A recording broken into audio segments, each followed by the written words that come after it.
Ao vivo eu converso com o analista de pesquisa, Raimundo Rocha. Raimundo está aqui no telão. Bom dia, obrigada pela participação. Bom dia, Renata. Nós que agradecemos pela oportunidade. Primeiro, eu queria dar parabéns, você faz parte dessa história. Hoje é aniversário da Embrapa, né? 48 anos, 26 de abril.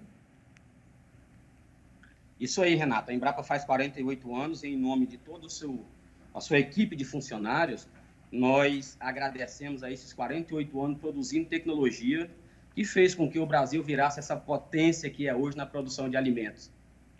Você, como pesquisador, deve ter orgulho, né? Você tem muito tempo de empresa e a pandemia veio para mostrar isso, né? Da importância da pesquisa. Muita gente critica, porque às vezes a pesquisa leva anos, né? Mas ela não vê o potencial disso, do que pode causar lá na frente, né? Dos resultados positivos.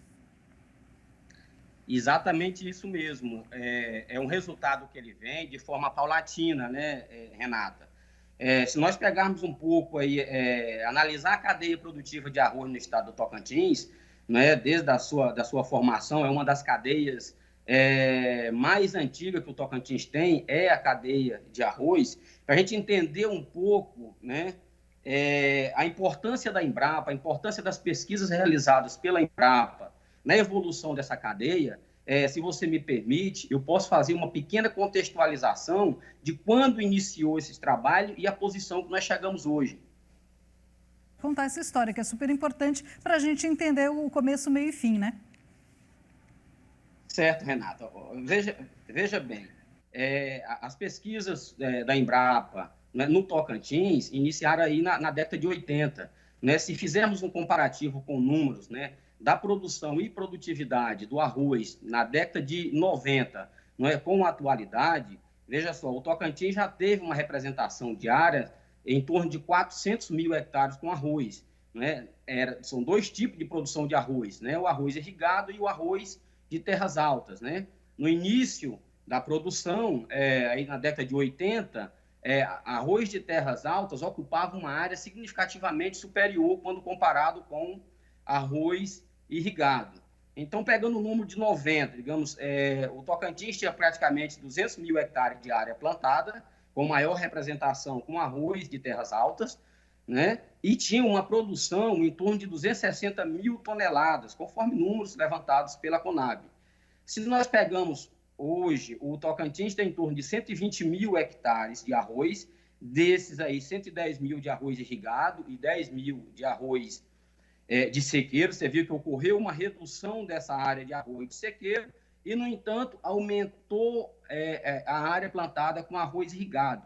Mas, conforme números da Conab, levantamento da safra 2021, o Tocantins vai produzir 760 mil toneladas de arroz. Destes, 730 mil toneladas com arroz irrigado e 30 mil toneladas com arroz de sequeiro. Então, essa evolução, esse ganho de produtividade nesses 30 anos, né, está diretamente correlacionado com o lançamento de cultivares cada vez mais resistentes a doenças e mais produtivos. Então, nós tivemos um crescimento inverso, nós tivemos uma redução significativa da área plantada, na ordem aí de uns 30% a 40%, nós tivemos na área plantada com arroz e terras altas, mas nós tivemos um incremento da área plantada com arroz irrigado, que tem uma produtividade muito superior, né, ao arroz de terras altas aqui na região do Tocantins. Então, pegando em termos de percentual dos últimos 30 anos, nós tivemos um ganho de produtividade, né, dos cultivares na ordem de 300%.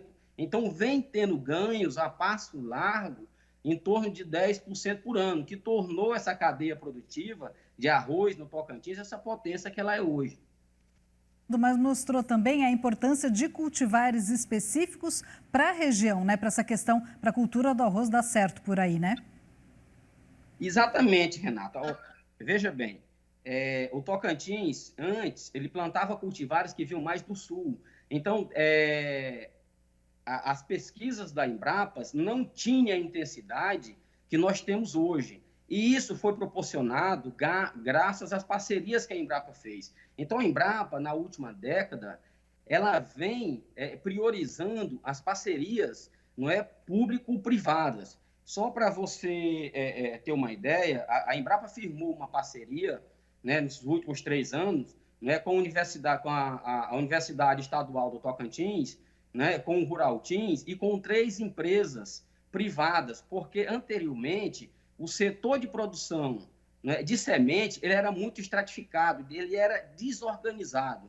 Então, essa parceria permitiu uma organização desse setor produtivo de semente, não é? E com essa parceria com a Universidade do Tocantins, intensificamos mais as pesquisas e está sendo gerado bons frutos, não é? Para você ter uma ideia, esse ano vai ser lançado, ou foi lançado para a safra 21-22, um cultivar feito exclusivamente para o estado do Tocantins.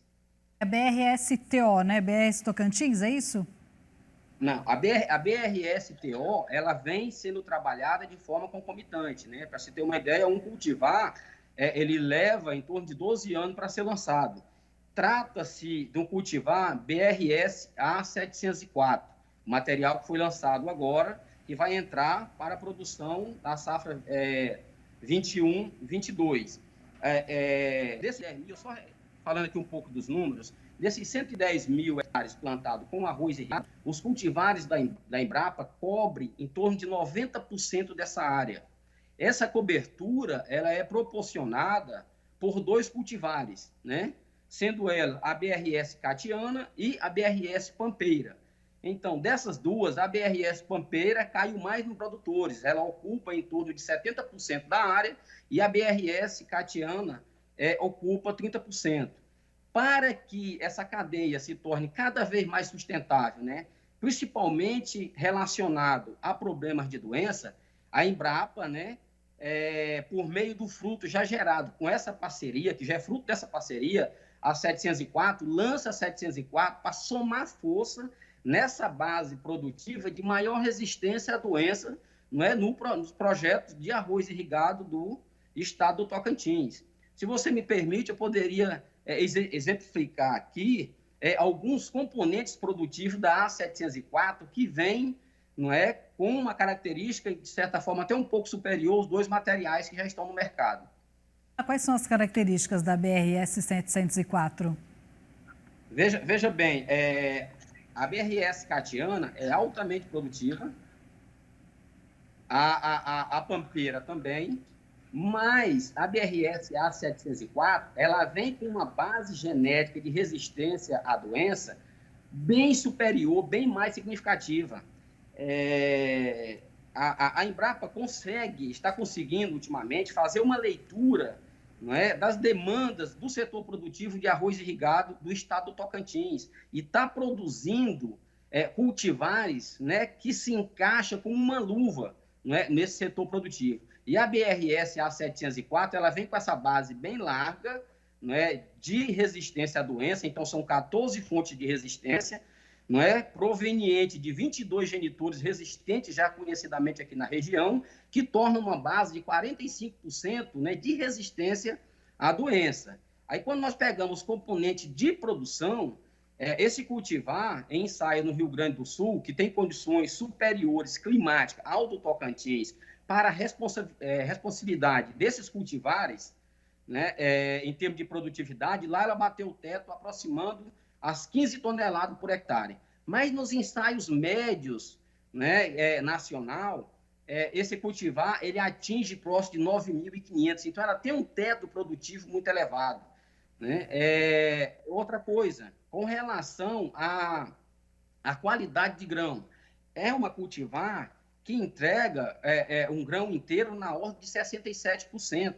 E tem algumas características, né, que é muito observada para os produtores quando vão adotar uma determinada tecnologia, né, que permite que esse material, não é, ganhe espaço. Por exemplo, a A704, ela, mesmo que o produtor atrase até 15 dias, a partir do momento do ponto de colheita, né, que ela tem uma variação de 16% a 22% de umidade, tendo uma umidade ideal na casa de 20%, esse atraso, esse material vai permanecer com uma qualidade de grão muito significativa, sem ter perdas de qualidade de grão.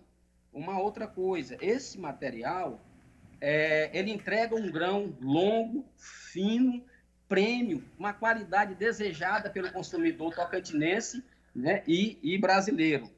Mas um item aqui que é extremamente interessante, é um material que comporta uma tecnologia mais pesada, digamos, o produtor pode pesar um pouco mais a mão na adubação nitrogenada, chegando até 150 quilos, que esse material vai responder em produtividade e também em qualidade de grão, sem acamar. Essa característica era simplesmente fantástica que esse cultivar que está vindo somar força com essas outras duas tem. O que eu achei interessante também, com todas essas características positivas, é com relação também ao manejo e o custo de produção. O produtor ganha nessa soma, porque a gente tem visto aí o custo de produção altíssimo, principalmente com os insumos, né, defensivos, e se é uma semente mais resistente, o produtor pode economizar nessa questão, não economizar, gastar menos, né? Sim, Renata, é exatamente isso. Veja só, se eu tenho um cultivar que ele tem uma base genética mais tolerante à principal doença do estado do Tocantins, que é a brusone, esse material irá proporcionar aos produtores uma redução de até 50% nas aplicações para o controle dessa doença.